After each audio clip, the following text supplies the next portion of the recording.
Hey there in YouTube land, and tonight we're reviewing Doctor Who. Well, I am. Last week my kids were here and we all watched Doctor Who together, and we did a review for the second episode.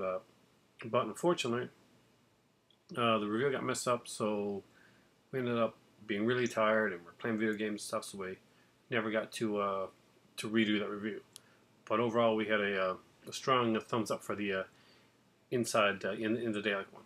But this is about Robots of Sherwood, and how did I find it? Honestly, I was just watching Sparky Gerbil's review, and I gotta agree with him.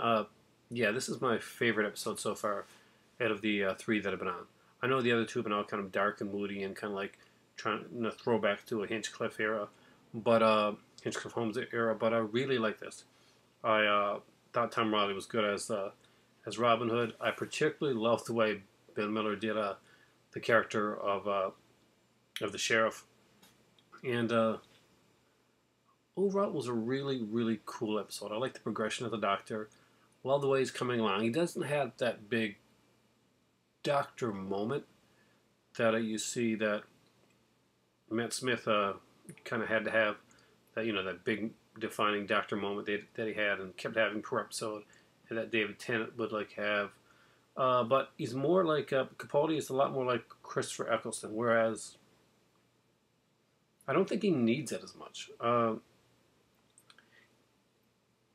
Capaldi's a really good actor, and he's pulling off the slow progression of this Doctor extremely well.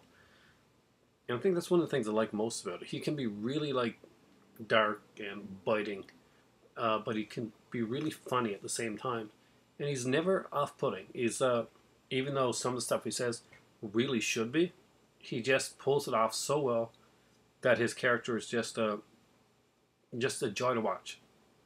And if you've been a long-time fan of Doctor Who, you feel like, oh, you're finally getting the classic Doctor type stuff that you were used to, that you remember. And for that, I gotta say, that was a big thing for me. Now in this one here, we got the is Robin a robot or isn't he? That was kind of left up to interpretation. We had differing opinions on that one here in the house. But overall, what did I think? I'm not sure. I kind of want to think that he wasn't. That the romantic in me wants to think that he wasn't. Because after all, Robin Hood is based on a real live person. Even though the Doctor says he's not, there actually was a character. Not it's very different, but there actually was a Robin Loxley. I'm not sure if he went around like they did in the Earl Flynn film. I don't think that worked there, especially since Prince John wasn't exactly a bad guy, but he makes for a good bad guy in the book. So we'll go with that. Overall, this was an exciting episode. It moved at a really fast pace. The humor in this one was extremely good.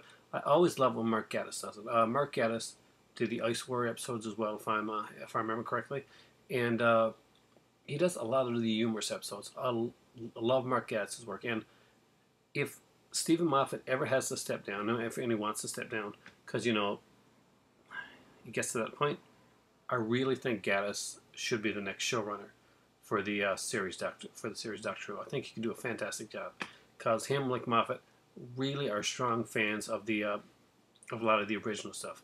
But Gatiss has this kind of an almost punchy kind of uniqueness to him. It makes his episodes you automatically know. You could miss the opening of the episode, but not see the credits, and you would know through the dialogue and the way things are being done. Yes, this is a Gatiss episode.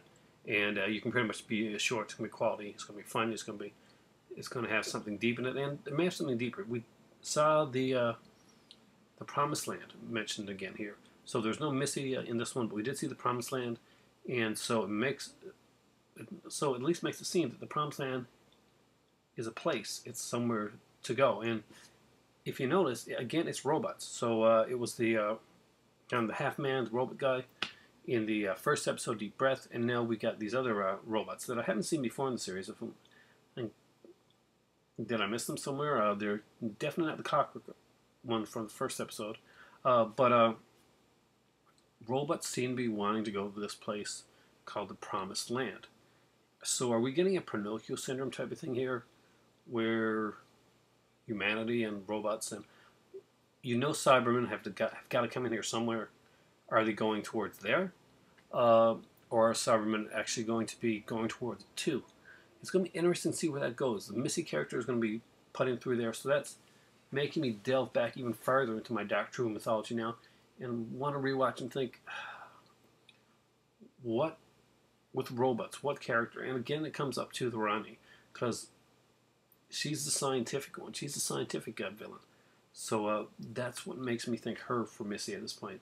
She's the most that would have that like science ability to maybe pay off in the promise that, hey, these robots want to get to this place.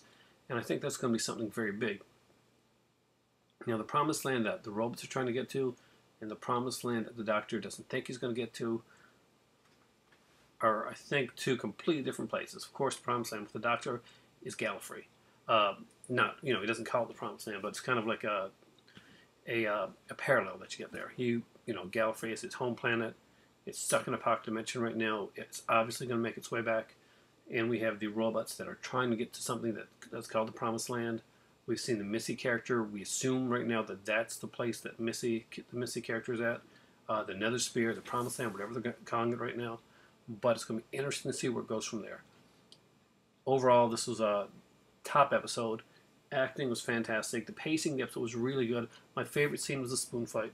Yeah, my favorite scene was the spoon fight. Second favorite scene was the fight in the when they're chained up between Robin and the Doctor. I really loved their kind of like the play back and forth between that, and their horrible escape attempt where they knocked the keys down into the gutter, basically.